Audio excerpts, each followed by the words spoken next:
Hey folks, welcome back. In this video we're going to go over two worked examples to show you how to do problems involving free fall and terminal velocity.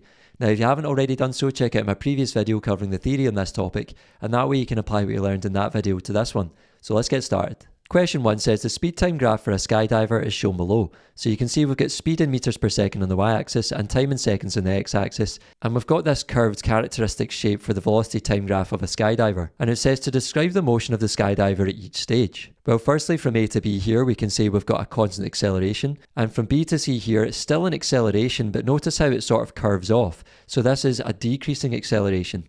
From C to D we then have a constant speed, i.e. the first terminal velocity reached. And then from D to E we have this rapid constant deceleration due to the opening of the parachute at point D. And lastly from E to F we have another constant speed, i.e. the second terminal velocity, and it's this second terminal velocity that the skydiver would hit the ground at, and this is a much safer speed to hit the ground at than the terminal velocity up here.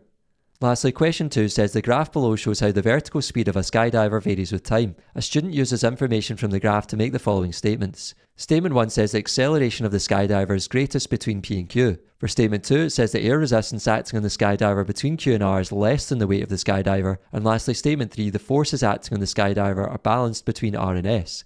Which of these statements is or are correct? Well, we can use the diagram to help us here, and let's start with the first statement. The acceleration of the skydiver is greatest between P and Q. Well, between P and Q, remember that's when the first terminal velocity is reached, so we're at a constant speed there. So that means the forces must be balanced, so there's definitely not going to be the greatest acceleration at that point. The greatest acceleration would be in this region here. So that means we can say the first statement is false. For statement 2, the air resistance acting on the skydiver between Q and R is less than the weight of the skydiver. Well, at point R, remember the skydiver opens their parachute, which means the air resistance upwards must become much bigger at this point than the weight of the skydiver downwards. So that means that the air resistance between Q and R is less than the weight. That is false, because it would be greater than the weight of the skydiver between Q and R. So we can put a wee cross next to that one. And lastly, the forces acting on the skydiver are balanced between R and S. Well, between R and S, remember that's our second terminal velocity, so the forces must again be balanced just like they are between P and Q. So we can say that that statement is true. So in this case, the only statement that is correct is statement 3, which means our answer here is C.